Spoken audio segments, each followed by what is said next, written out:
আজকে চলে এলাম একটা নতুন বাড়িতে একটা উইন্ডো এসি পরিষ্কার করতে। তা পরিষ্কার কেন করছি, কারণ এই এসিটা যখনই চালানো হয় তখনই একটা বিচ্ছিরি দুর্গন্ধ বেরায়।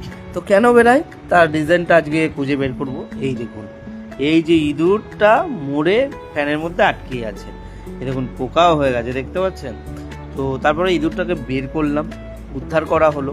তারপরে কুলিং কয়েল যেখানে যা আছে ভালো করে, যেখানে যেখানে ডাস্ট আছে ভালো করে আমি জলটা মেরে নিলাম। মারার পরে যে ফোমটা আছে, ফোমটা সব জায়গায় ব্লেড কুলিং কয়েলের ওপরে ভালো করে, যেখানে যেখানে নোংরা আছে সেখানে সেখানে ভালো করে লাগিয়ে নিচ্ছি আমি।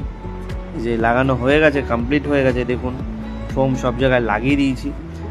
তারপর আমি ভালো করে ক্লিন করতে লাগবো।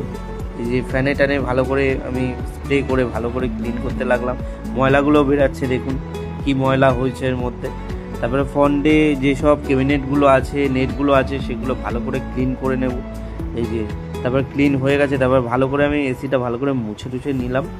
নেওয়ার পরে তারপরে যেখানে ছিল এসিটা সেখানে সেট করে ফেললাম।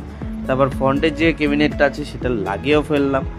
তারপর নেটটাও লাগানো হয়ে গেছে। ভিডিওটা যদি ভালো লেগে থাকে লাইক কমেন্ট শেয়ার করবেন, ফলো করে দেবেন। পরের ভিডিওতে দেখা হচ্ছে। টাটা বাই বাই, সবাই ভালো থাকবেন।